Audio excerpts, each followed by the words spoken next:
Hi everyone, hope you're doing well from wherever you're watching this channel, depending on your time zone. Now, the problem that we are having as a country is all about abduction. Abduction is the big problem, forceful disappearance. And with all this, we see police officers doing too little. The president is in the mix. He's not coming out clear. So people are putting blame on the president because he is no longer even condemning, but he's warning parents.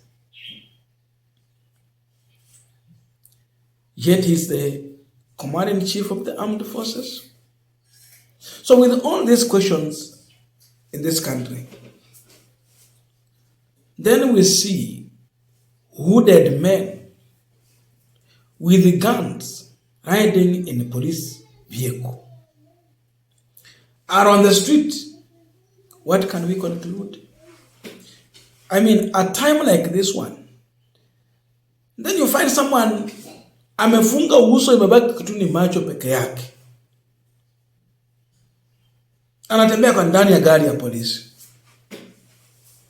Why do we have police uniform at the first place? Okay, we have that secret team. Wale na ukadili na watu wengine majangili labda. But even with that, their face inakuanga iko too open. Kwani kuna bandits hapa ama kuna nini? Anyway, this is what the CNN journalist Larry Mado shared. Hooded men with guns were back on the streets of Nairobi yesterday, riding in a police car from a station I have never heard of. Hajawahi sikia police station ya wapi, lakini ukiona ile gari wanaendesha, gari la polisi. But they have sealed their face. Their identity can never be revealed. And with all this, Kenyans are raising so many questions. And I want us to look into that, but a very quick, humble request. I have been running a program here to try and raise funds for the most needy students who are going back to school. So the program started like 3 days ago. And as we're speaking now, I think we are heading to somewhere. We are doing well. I have 2 students in St. Mark Orthodox Chabogere High School, and they are all day scholars. What they need is just 11,100 and something small them to be back in school. So each 11, that is 22. The other one is at Busali Union Secondary School, which is still actually within Sabatia. For him, he's in boarding according to their rules. Now, when you reach Form 4, they want you to be in boarding section. He needs 41,000. That's about 63,000. 63,000. So with that, we have been able to raise 33,000. As I'm speaking now, the shortage, therefore, is 30. Only 30. So looking at this, we are requesting you for your support in case you're in a position to help raise this amount so that we can take these students back to school. Most of them are orphans, 2 orphans. Then the other one, the father is sick and the mother is unable to help raise school fees because hata hakuna kibarua ya kufanya kabisa. So that is the situation. I want to thank each and everyone who has already sent in their support to this program. We're just running the program on this week only. After that, we will not continue with this. So I'm so grateful to each and everyone who has already sent in their support. And we've been, let me just mention the following name. The people who send in, wale wa mwisho kabisa. I'm mentioning one name because of identity. Lazima tusile identity ya wafuasi wetu hapa, wa Kenya, watukufu.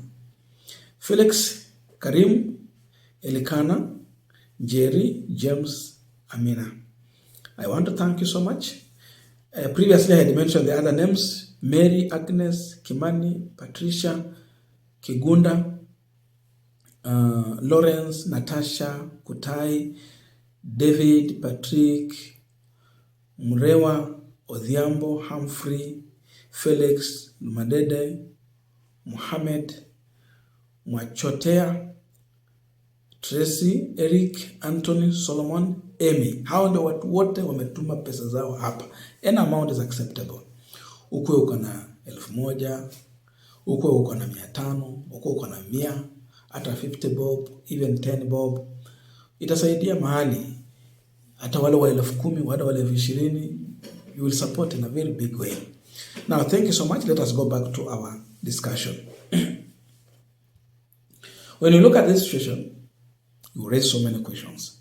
How comes our police officers wrote a letter distancing themselves from the issue of abduction, and now they are alleged to be investigating?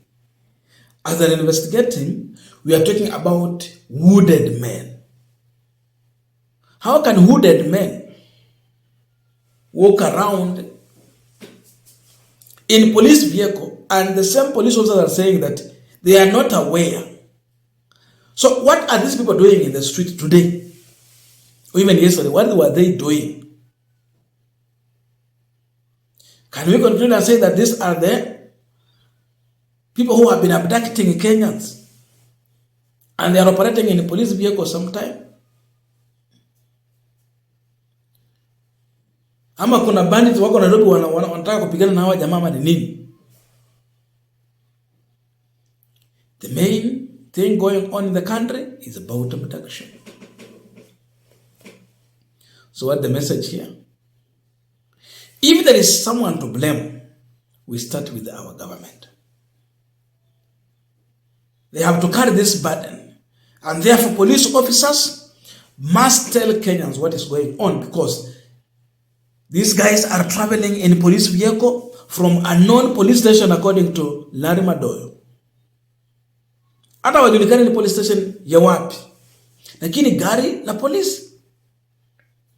Kwa hiyo polisi watuambie ni nani wanamaliza wa Kenya.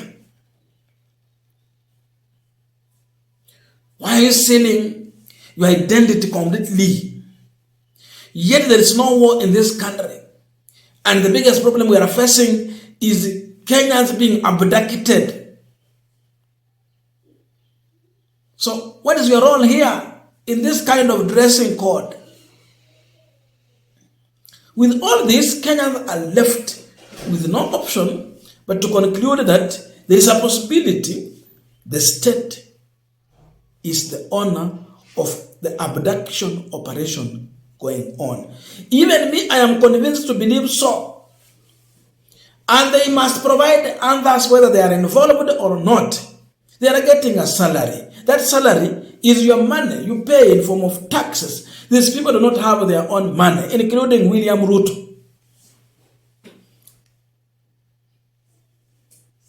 The money that Ruto is using to fly is swimming in our money. Ako tu anaswim ndani pesa za wananchi kwa njia ya ushuru, si zake. Wana kila haki la kutuambia kile kitu kinafanyika Kenya hii. They must answer our question. If they don't have answers to our questions, then they have no business to continue serving in whichever capacity they are serving in. That's why you see Kenyans are so much angry. They get mad about these leaders. Now we can conclude and say that the state is in the operation. The state is the owner of abduction. Ama wakisema sikia tuseme aje that Mheshimiwa William Ruto serikali yake ni mbovu, serikali ambayo haina uwezo wa kulinda wananchi, unworthy government, a useless one. Can we say that? If they deny, then they have to accept they have formed one of the useless government ever. Because you must win the trust of the people that you are leading, that in your hands they are safe. No wonder they are coming out with names and all sorts of description to the president. They have failed confidence in the president. Tuliambiwa kuna watu hii Kenya wana operate. That squad has a commander who is answerable direct to the president. He has a direct communication with the president, domiciled at corporate building. Is it true?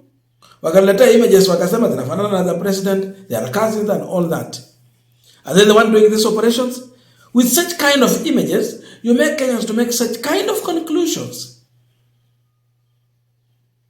We are not safe. The danger is there. But this government is not providing answers. No wonder Kenyans are back on the street. They are demanding for answers. Someone must take responsibility.